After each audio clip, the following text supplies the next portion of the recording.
Hi,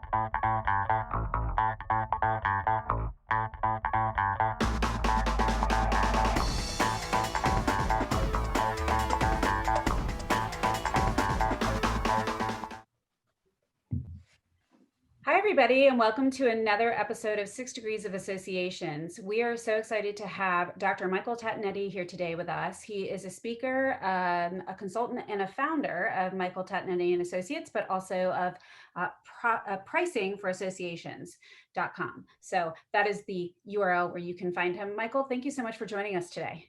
Yeah, thank you for having me, guys. It's good to be here. Great. And Lucas, of course, good to see you every week as usual. Thank you, Aaron. Really looking forward to this episode.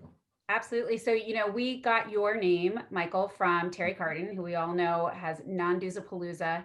And it was such an interesting aspect to be thinking about, someone who actually goes into associations and organizations as a whole. I didn't even realize there were pricing professionals. This is so exciting because I think this is one of the toughest things anyone ever comes to, whether it's a service you're offering or a product or a membership. Coming up with how do you price yourselves in the market and how do you value your services is paramount to everything. But we've been talking for a couple weeks now about how the trends are moving, sponsorships and events, trade shows, these things that are cornerstones for associations. Everyone's having to rethink the value proposition. What's been popping up on your radar during this entire experiment we call COVID-19 when it comes to pricing? Yeah, so the main thing in 2020 has been around how do we price virtual events because we've had to move to virtual really quickly. And there have been some other questions. Some people are thinking ahead to hybrid and to membership. What's the value of their membership in 21? The other question that I'm actually starting to get quite a bit is even their in-person events, because this is going to be a great reset button that when we can return to in-person, whether it's in 21 or 22, who knows when, that they can kind of bring it back with a new packaging and price and some innovation. So the virtual events have definitely been the main thing, but associations are starting to think forward to everything else that they have and how do we kind of reset right now? It might be a good time to evaluate. What are some of the bigger, broader concepts that you've talked about with some of your clients? We'll start in 2020 and then we'll quickly migrate into an optimistic 2021 where we might be more normal. Yeah, hopefully. So 2020 has all been about virtual events. How do we price it? What's the value proposition? How do we sell it? How is it the same and different from our in-person events? Really, why should people attend? And especially there's been a huge battle internally with many associations on should it be free or really low cost, like $100 or less, or is it something that should be priced similarly to their in-person events? Some people think, well, production costs might be lower or it's easier to scale it, but that doesn't mean that the value is diminished, and therefore it doesn't mean that you reduce the price. So that's been a big one. And then sponsorship, likewise, has been huge for 2020 because you can't deliver maybe the same packages that you sold back in January. So how do we pivot, which I hate saying that word, but how do we pivot? What are we offering? How do we make good the contracts that we've signed, the monies that we've collected? And then also I've worked a lot with my clients the last few months on 2021 sponsor prospectuses so that they can say, okay, here's what we know we can do. And then optimistically, if we can do in person, here's what else we might have added in. So that's definitely been really popular. I'd imagine it's also challenging when you're thinking about events because we've been talking a lot about what the associations need to think about pricing sponsorships and membership attendance, like you just mentioned. But of course, you're dealing with a lot of variables that other industries, let's just say event professionals, they're also trying to reconfigure their value proposition because events aren't going away, they're just transitioning. And now we're having to reconsider what the value of virtual technology is and things like that. So I imagine it's just like a constant moving target, evaluating all of that and getting feedback from the industry that even puts on the events, right? It is, especially if you're talking hybrid or smaller in person, then what is the hotel charging or the place that you're holding it? What are they charging for the same space, but you can only fit so many people in, a smaller size. So your revenue changes, but you're expected to pay the same amount, less. Like, what does that look like? So there are a lot of variables where, unfortunately, when we sit down to determine price, we can't always pick a number, we have to go do a lot of research. So there's a lot of market research with members, attendees, sponsors, and then just cost calculations, talking to figure out what are our costs going to be, and making sure that we're not missing the mark for revenue and for profits. So it's an interesting time, but it's fun. I think it's been challenging in a good way, and I've enjoyed it, even though I wish we weren't going through this. It makes for, again, I think the reset button that associations have right now is a huge opportunity across the board, to not only consider price and profit, but the value that they deliver and how necessary they are in their members' lives and their sponsors' lives. So the relationship side as well. I think it's a great reset opportunity right now. I think you, I know you've been really successful with sort of advising your clients, Michael. And when you sit down with an association in particular, do you find that your recommendations are typically higher than what they would have set, or are you on the lower end and going for volume? And how does that work out? Yeah, in general, so in general, yes. When I come in, it's usually higher than what they think. Okay. A lot of associations, especially if it's something that they've already been doing, they're afraid to raise the price because they say our people aren't going to pay that. We're already fighting tooth and nail. And there's a lot that you have to look at with pricing. You have to look at kind of break evens. At what point might some people cancel, but you'll maintain enough that it makes it worth it. You also have to look at your goals of, is it to reach as many people as possible, or is a certain service or product to make maybe a little bit more profit that you can then move into other things that your association can do. To me, that's the beauty of pricing with associations. It's not about increasing bottom line for stakeholders. It's about increasing the bottom line so that you can offer more products and services or build up your reserves. So it's very missional. You get to do more things and maybe give breaks in certain areas that you can afford to because you're maintaining profitability in other areas. Yeah, I love that. And I love that either way, whatever you're focusing on, it does equate to you're able to come in and increase the bottom line, right? Right. That allows you, that's the fuel that allows you to do all the other mission stuff or provide more value in other areas. It's great. Yeah. I did have one client just last month who the price ended up being lower than what they wanted when I came in. It was a new offering though, it wasn't current. So it was brand new. They had pulled it out of their back pocket and said, we think this. And when we did the market research, that wasn't it. But the good news there was it would have flopped if they would have launched it without the research. So now they're able to launch it and actually hit their goals.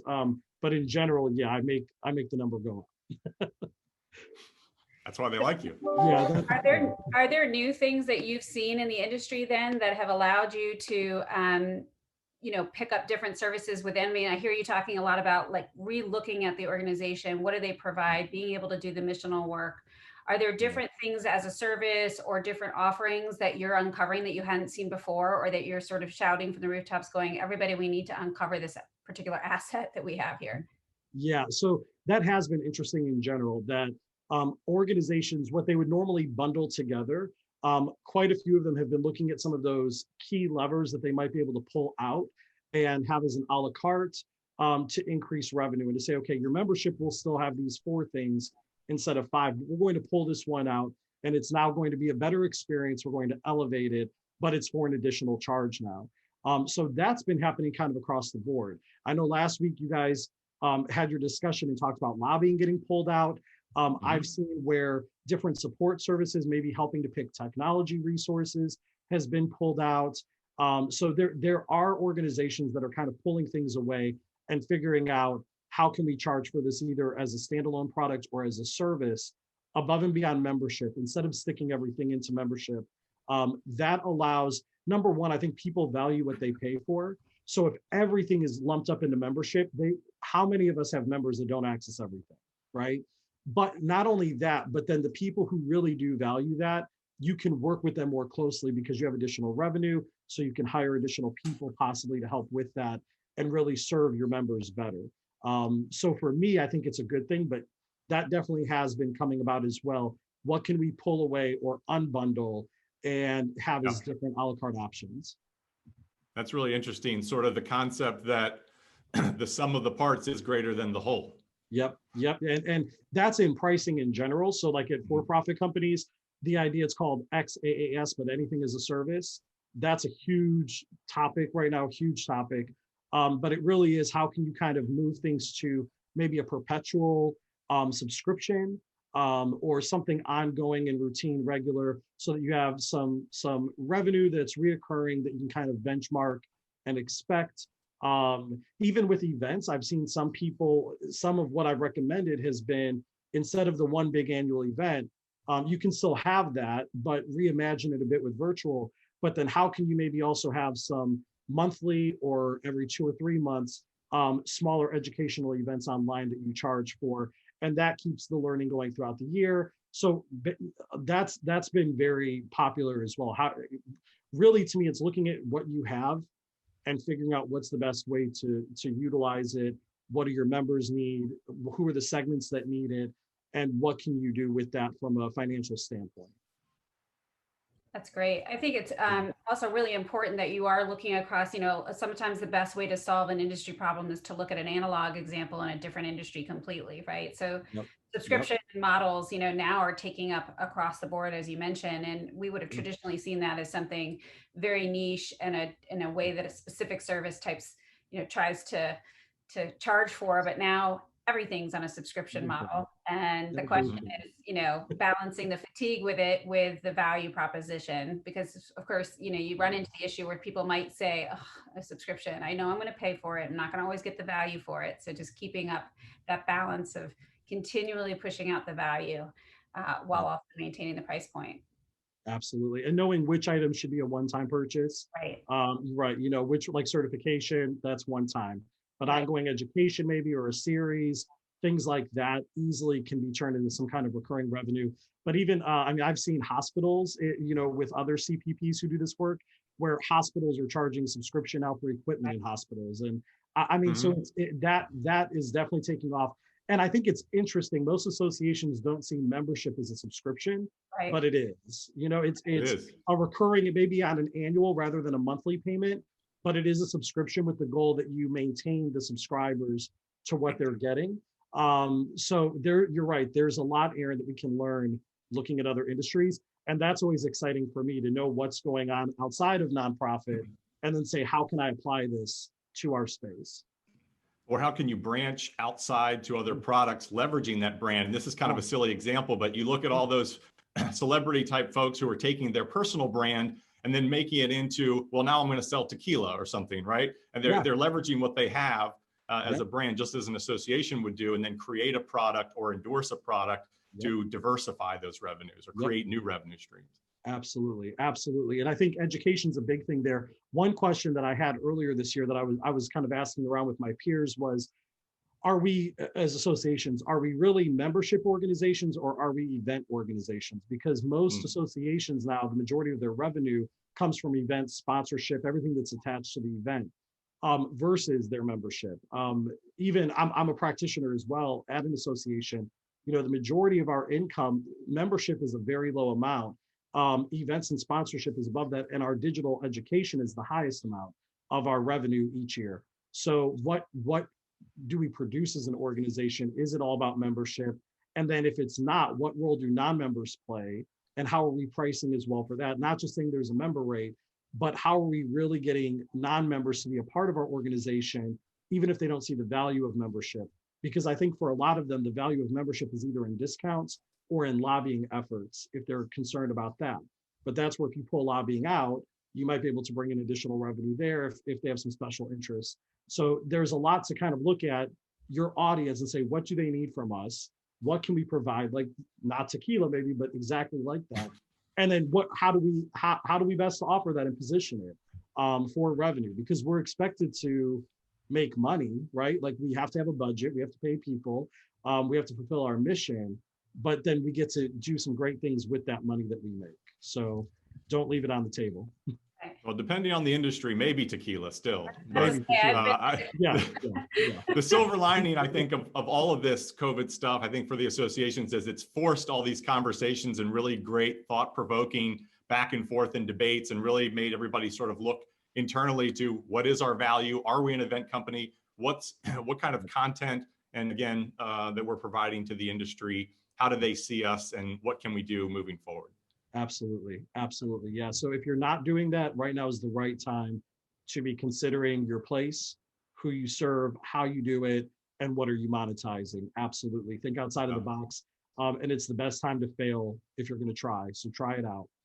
Well said, Michael. Well said. Yeah. Well, you left us wanting a lot more. And when everyone out there is thinking about monetizing, you now know who to call to get your story straight, your value proposition in line, and your pricing on target for the market. So, Dr. Michael Tatonetti, we thank you so much for being with us today. We do always end our episodes with one final question because this is 6 degrees of association. So, who do you think our audience would benefit from hearing from in the future?